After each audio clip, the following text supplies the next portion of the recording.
Here. Today I'm going to give you a video overview on how to get started with your visions of Stormwind. This is actually going to be a 4-mask run, and be sure to have your food buff that is relevant for your class and playstyle. And if you have some drums of war that you want to use, or drums of fury, feel free to use those as well. So starting off, you're going to want to mount up and pull as many adds as you are comfortable with. Keep in mind some of these are going to be ranged, so anything you have to group them together is going to be beneficial, along with any interrupts to make casters come to you. Now, I do have Twilight Devastation on one of my pieces of gear, so you want to make sure, again, to keep everybody grouped up as much as possible, so if that procs, you do a lot of damage. Unfortunately, they're a bit spread out here, but interrupt that Psychic Scream, save a little bit of time, and ensure that you are maximizing your damage. A quick note, those enemies back there, if they cast Repel, attack somebody else, because you'll just be wasting damage that you could be putting onto another target. The main strategy here, as you saw a second ago, is to pull those two main guards at the beginning of the cathedral. Doing so will help you save a lot of time once you've done a full clear of Stormwind. Having those two guards out of the way will come in handy later on. If you're really pushing the time, killing the two guards and then running up the stairs and triggering the role play between Illyria and her son will also go a long way to speed up the process, so you can go right into combat. If you do need to get the Mail Muncher mount still, there is a mailbox here that you can use to trigger it and hope that it drops. That's the mount that I'm using in this video. Keep an eye out for chests. Both of mine were right next to each other here, as you can see on screen. I'm just going to go ahead and pull the rest of these. Very easy to kill adds. Again, you never want to just pull 2 or 3 adds. You want to keep the groups as large as you can comfortably manage. I'm going to go ahead and grab the other chest there, and then there's a third one right here. So they're all very close. The chests are going to spawn in fixed locations, but it is random in which of those locations they will actually spawn in. Now again, this is a 4-mask, so I am maximizing the corrupted mementos. You will get a higher percentage of corrupted mementos in the chest after your run based on how many masks you have active. So I'm just killing everything in here to try to get extra mementos. Now the corruption tumors that you're seeing on the ground, you actually don't have to kill those, they just slow you down so you can run past them. You do need to kill these 3 gnomes before you can actually go through this barrier. So I kill them and knock out those corruption tumors that are on the floor as well, because, I mean, AoE, you might as well cleave them. You can see there the 3 gnomes are gone, and now we're going to open up and go into the Dwarven District. The first bomb here is a freebie. Go ahead and open that up. I always go left. I always have. I don't know if that's the preferred method, but once you've gone left, go ahead and pull those other enemies. They're all non-elites. They're all easy to kill, but keep in mind that some of them will be able to do the Touch of the Abyss, which is a 4.5-5 second stun. I forgot to mention that this run is pretty late in the game, relatively, obviously, depending on when you're watching this, but the one of the talents or research that I've completed actually will restore sanity when you kill an elite mob. So even though I have 3 orbs, knowing the pathing, which comes from watching videos like this or just from doing it a handful of times, you'll know when to pull and when to kill an enemy, like the Forge Guard that I have here. Be sure to avoid his Entropic Leap, as that will do a pretty good amount of damage, especially early on if you don't have good armor or if you don't have good sanity resistance. Nothing special here, just dodge, run around. And eventually he will fall. And there you see the sanity restored. There is another mailbox here to my immediate left. Actually, I believe I don't know if it's this one or the other one. I'm not going to click them, obviously, because I've already got the mount, but it's that one, that mount by the auction house. So go ahead and loot that if you're trying to get the mount. Otherwise, continue. There's more bombs here, but again, because you're trying to save time and because these are all non-elite enemies at this point, you can get these down to a comfortable level and then go over here to clear out the rest of this group. Again, the bombs are easy enough, and you'll notice there's a chest on the left. So we'll make a note of that. Be sure to loot it. And continue to kill these mobs. Now, especially when we get to Old Town here in a little bit, the enemies start out as informants, but they will turn over to the Kathir, and those are going to be your primary target, again, because of that stun. Be sure to never underestimate the enemies, even if it's 5 or 10 standard enemies like this. If they keep you stunned, if they get off that vision of the abyss back to back, which can easily happen, you may be stuck over some corruption, taking a lot of damage, and that could end your run very quickly, especially early on if you're just starting out doing these visions. So there's the 8th explosive. Once you do that, just simply mount up or use a mobility ability and trigger the explosives. You can run over here, and usually there is a chest either here or to the left. And once you open that up, the RP should be just about done. And here I spawned Horrific Figment, so we'll need to fight him at the same time. Therum Deep Forge is pretty easy. There's a lot of stuff happening, but none of it's really all that bad. He's going to do a Empowered Forge Breath, which is a frontal cone like most of the abilities in the visions, and he'll also drop some explosives. The explosives, for your awareness, they can be kicked a little bit, so they can be knocked out of the way. And there's also a barrier over there on the left, as I was pointing out, that you can be knocked through. So don't do that. It's a bad time. That portal back there, do not click it. Again, the run that we're doing, we're taking care of the Dwarven District and we're taking care of Old Town.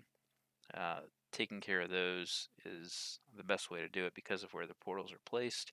You maximize your run and save some time. You can see there I kind of let my dots take care of the rest of that spore damage.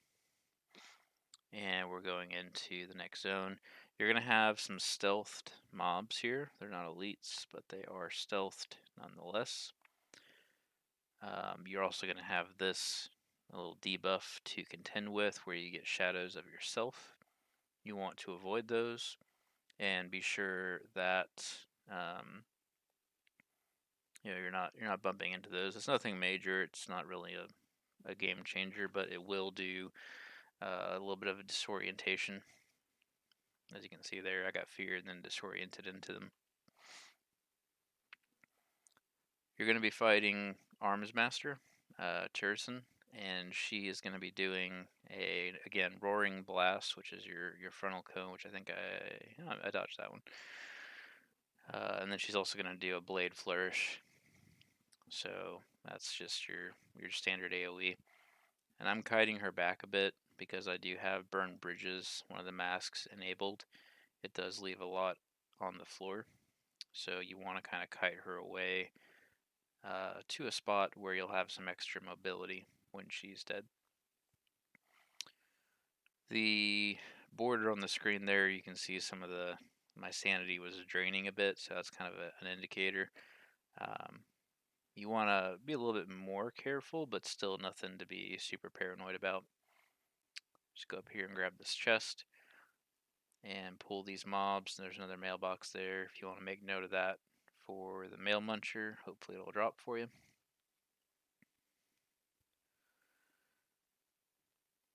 And these are some of the enemies that can also cast the Touch of the Abyss. There's a few in this area. Kill the Horrific Figment. And we're actually going to go into this. It's normally a tavern. I guess it still kind of is. And just kill all these mobs. Again, the SI-7 informants, when they take enough damage, they will turn into Kathirs. So you'll want to interrupt their Touch of the Abyss. Thing 1, yep, he just got one off there. You see it's a full 5-second stun. And they are free to keep hitting you and even cast another one right after. So you can see how that could really cause problems early on. Once they're all done, you're going to fight Dodd, who is a complete pushover. He'll throw some stuff at you, which will give you the drunk animation visual. That's pretty much it. There is a chest in here sometimes. 2 out of the 3 times I've cleared this, there has been a chest. So it never hurts to take a look. Now, he was, again, he gives you a buff, but he's not an elite. He's just a rare, so he doesn't restore your sanity. Now, this part of the run, it's fine. It's not going to be an issue. There's no kind of achievement tied to finishing a run with your orbs left, all 3 of them, even if you do a full clear. But I was trying to chain together my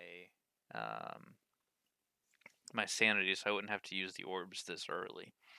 Not really an issue, again, because we've got so much resistance that my cloak is fully maxed out. It's level 15, but it also has the maximum corruption resistance.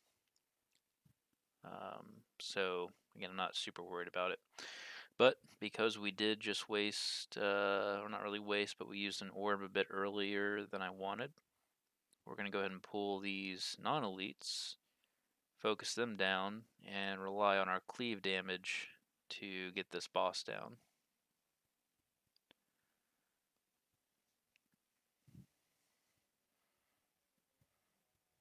Again, you'll see some of these enemies they're going to use, and there's a chest on the right, so we want to make sure we pick that up after this encounter. But some of these enemies, they're going to cast magical abilities. It's tempting to interrupt them. In fact, it might even be just muscle memory for you at this point to interrupt. But again, if it's not Touch of the Abyss, just let it hit you. If you're playing a Demon Hunter or some kind of a class that has healing spells or a Death Knight, then you can easily just heal right back from it. So just let the spells hit you. They're not going to be as bad as if they get off the Touch of the Abyss. That brings us to Matthias Shaw, or Overlord Matthias Shaw in Visions. You can see I've already taken a huge chunk of his health out for being a tank anyway. The trick with this one, and hopefully you're watching this before you try it the first time because I wasted a vessel, because I went in blind. But these Eyes of Chaos, they're casting Dark Gaze.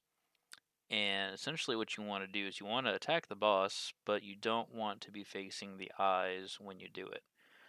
They're going to drain your sanity, the more of them that are in front of you. And again, early on, before I had any of the upgrades, they killed me pretty quick because I didn't know to turn away. Matthias Shaw, the annoying thing is that he disappears and reappears just like any other annoying rogue would. So what I like to do is face away from him. He's melee, so he has to come up to you. And if I get the orbs, if there's too many eyes around me, if I can't turn around, if there's stuff on the ground, I'll run forward, wait for Matthias to come up to me, turn around, attack him, and just kind of backpedal a bit so that the eyes are not facing me, or so I'm not facing the eyes. Now once that's done, we're going to go ahead and go over into the trade district. Be a little bit careful here if you're attacking those spores back on the bridge, if you're doing AoE, because there is an NPC with some toy robots that walks around. I think he's a little gnome. And if he gets hit, he's got a ton of health. You can disengage, so it's not the end of the world if you do pull him. just run back across the bridge into the next area, and he will reset. I'm going to let the video mostly run on its own here for a little bit because, again, these are all the same enemies, just in a different zone. Nothing too special.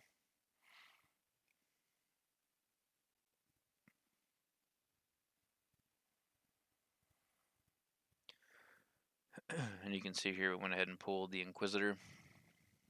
And he casts basically the whole time, so just, if you think it's a good time to interrupt, go ahead and do it.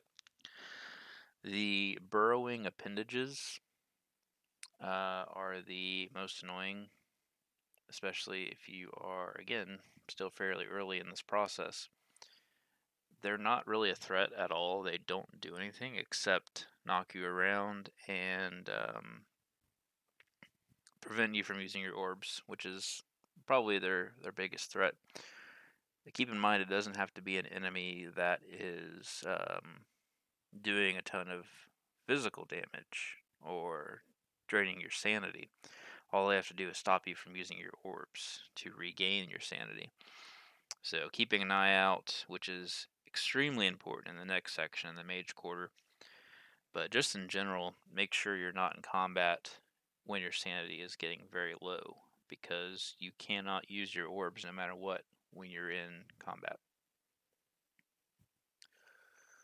So we've killed one elite, and now we're going to go back over here, and again, I just kind of pull some of these other NPCs. There's also some up to the left, because we're going to need to go around and clear all these cages. I didn't do this the first time. I took the slow approach, and the first time I ever came in this zone, I didn't clear it. So I took my time and had to go back and kill the enemies, and I didn't have enough time left to make it to and free the rest of them and mark this zone as complete. I also wasn't using this pathway, which was another issue. Again, the Slave Master, he's got some AoEs and the Chains of Servitude. If you're not aware, a lot of the, actually, I think all the abilities that you use, that the enemies use, the bosses of the area use, will go to Illyria, which we'll see later, that she can use those abilities instead. So it adds a little bit more complexity to it. But again, if you've defeated these bosses in each of the zones, then you don't have anything to worry about.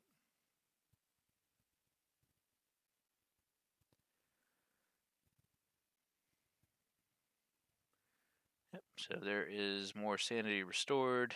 And again, this is one of those situations where if your sanity was getting very low, those appendages would still be preventing you from using that orb.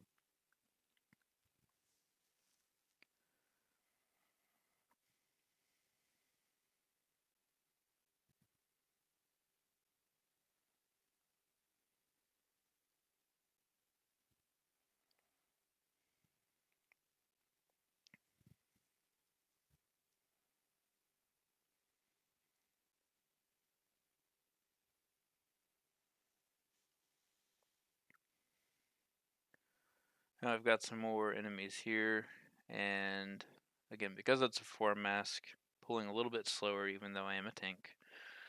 But we're going to go up here after they've sustained a pretty good amount of damage.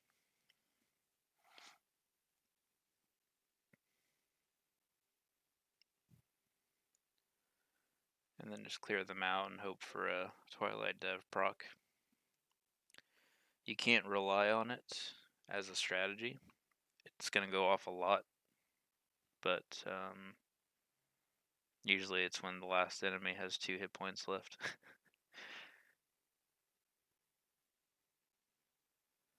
Yep. As you can see here, we've got some of the figments, but they went down pretty quick. And there's a burrowing appendage, which managed to avoid most of my damage because they're super annoying, but I catch them here in my Death and Decay, and then as like clockwork, there goes the Twilight Dev. Go ahead and hop back on the mount. and get these last 2 cages.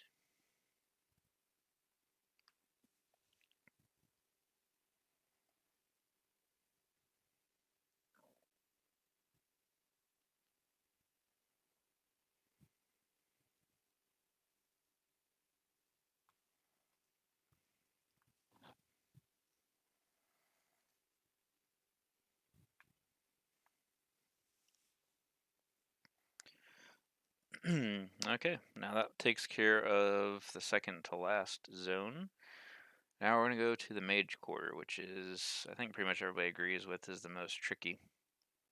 We actually want to go ahead and clear this bridge just because that Mind Twist Tendril is going to mark you as in combat and stop you from actually opening this gate.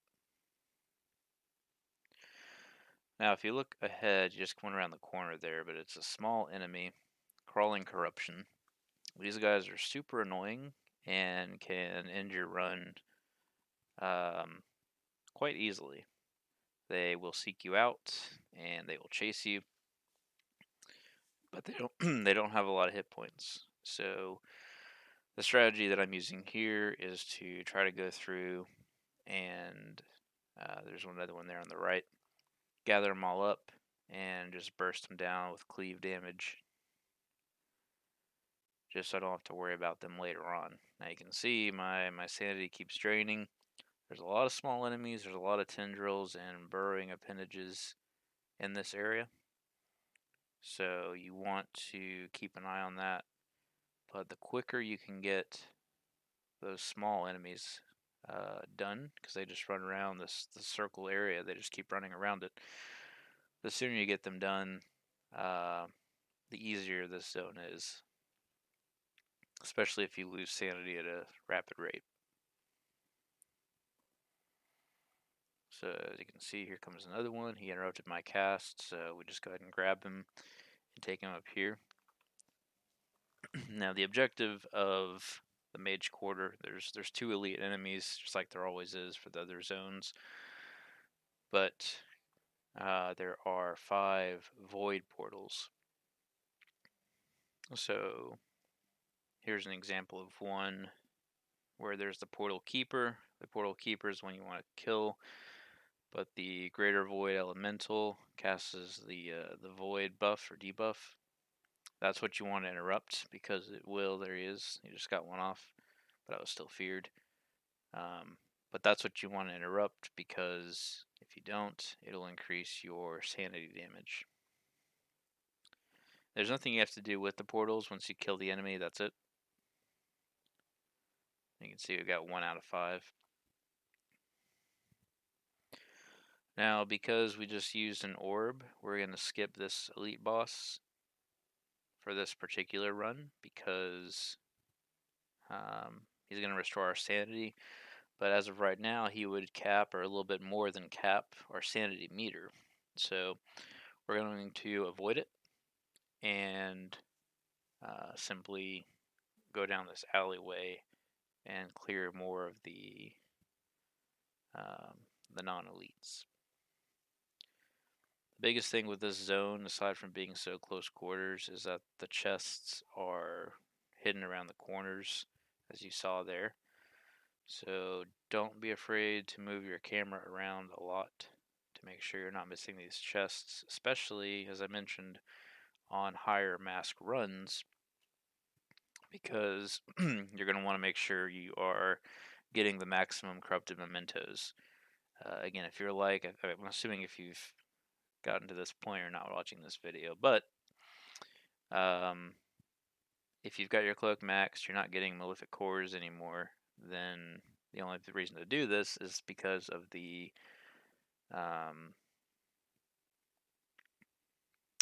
visual items, the vanity items for your appearances. So corrupted mementos is the reason to continue to run this. Appearances, cosmetics, those are the words I was looking for. The Boundless Corruption, I mean, he's pretty much already seen the whole fight. He's almost dead, but Chaos Breath, another Frontal Cone, just scoot around the back, kite him a bit. You've got burn bridges. Don't stand on that. He does a little missile launching thing, so don't stand in those either. This is nothing new. And boom, got some more sanity back. We've got 3 more portals left, so we're going to go ahead and clear the rest of those out. Again, targeting the greater void elemental. Wait as long as you're comfortable with to interrupt his cast.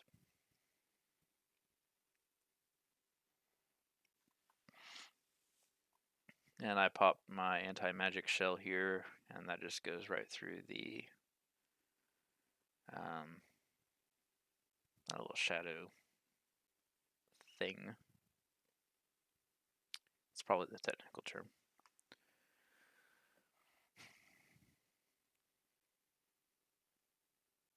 Okay, and once the portal master is dead, we're going to go back to the boss. There's a chest back there, so we're actually going to get this first. Honestly, I should have gone back and killed that other rare boss first, because I kept getting delayed here, and I just didn't quite have enough time, spoiler alert, on this boss up ahead. But, you know, it didn't really affect the outcome.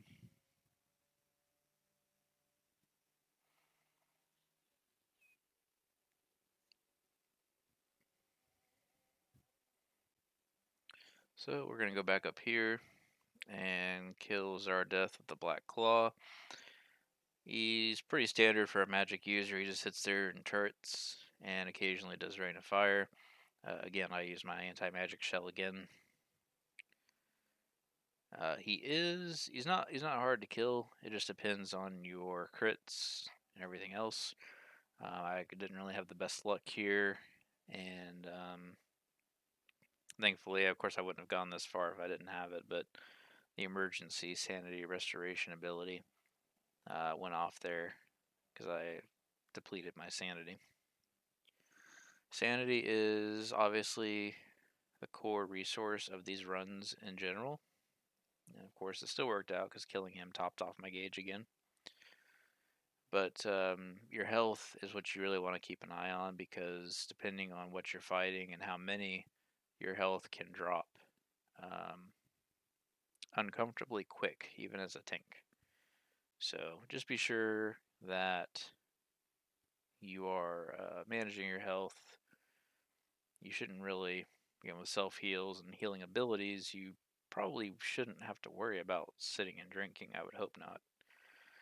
But this void portal here is off to the right. It's kind of easy to miss, especially the first time you do it. On the map, you would think it would be kind of just in that back alley there, but it's in the middle. And I never, even while I played a warlock, but I never really spent much time exploring the mage quarter, so a lot of this was pretty unfamiliar, even when I would play Alliance. So this is going to be the last Portal Master, and we're almost done with this run. You'll get the little pop-up letting you know that you've completed everything.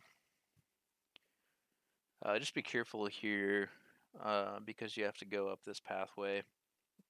I've always got this disoriented on that path, but I've never actually been knocked off.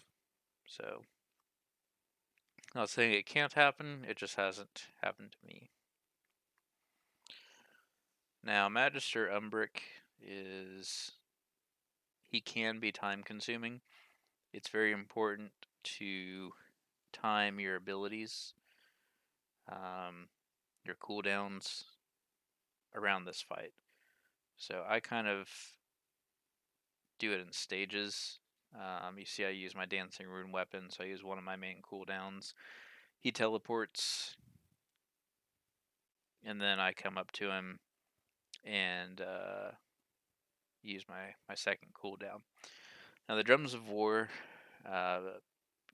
usually you can save them till the last boss, Illyria. or thrall. But again, because he does have quite a few heavy hitting spells, it's really take sanity damage or get polymorphed. You can only interrupt one. So I went ahead and used the drums because they're cheap, and I really didn't want to lose it on the second class boss. So used the drum, had some comfortable amount of sanity left over. We've cleared the map, and now we're going to go back to the cathedral.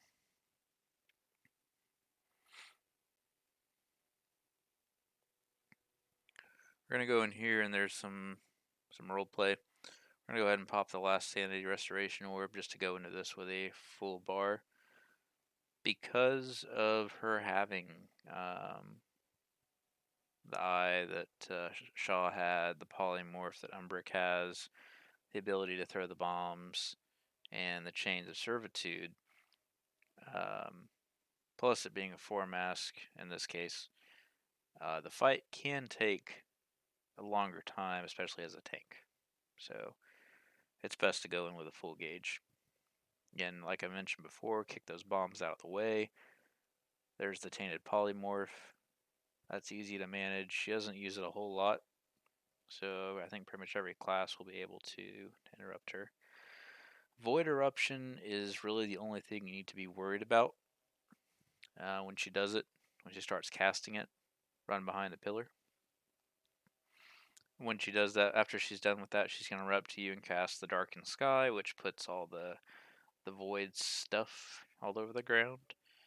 So run out of the way of that, because your sanity doesn't need any help draining.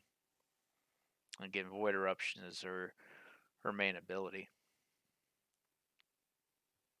It can be tricky, as you saw back there with the eye. It'll follow you around relentlessly, but it's better to be hit with a cast from that eye than get hit with Void Eruption. So I just ate it. Good damage, good self-heal.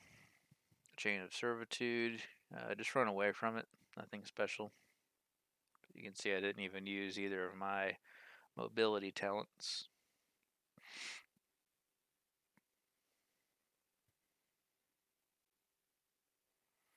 Got her a little bit past halfway. It's rinse and repeat at this point. Tainted Polymorph. Got a little bit more than half our sanity, and she's got a little less than half her health. So we're doing good. Again, this fight can be very hectic, and the first time it can be very stressful. But a lot of the stuff is just visual. Aside from the Void Eruption, stay out of the fire, stay out of the void on the ground, and that void stuff won't even be there the first time unless you have burn bridges active. So the path that's following me won't be there without the mask. Now, at this point, my sanity is about a third, and she has about, well, earlier on, she had about a fourth of her health. So it's not too good of a ratio. But we keep doing the interrupts, and there comes a point, which is now, where you just have to go in there, you just have to take the debuffs and the hits and just get some damage on target. That's what I did here. Instead of running for Void Eruption, we just burst her down, and there's your run. A full clear, just over 2,000 corrupted mementos, and this was actually my first run with 4 masks. So just to kind of show you, 540 corrupted mementos. And some more there. I think it was 3 something. Got this other chest, 540. And then 440 with an actual upgrade for my pants. So go ahead and equip those. And yeah, hopefully this video is helpful. And thanks for watching.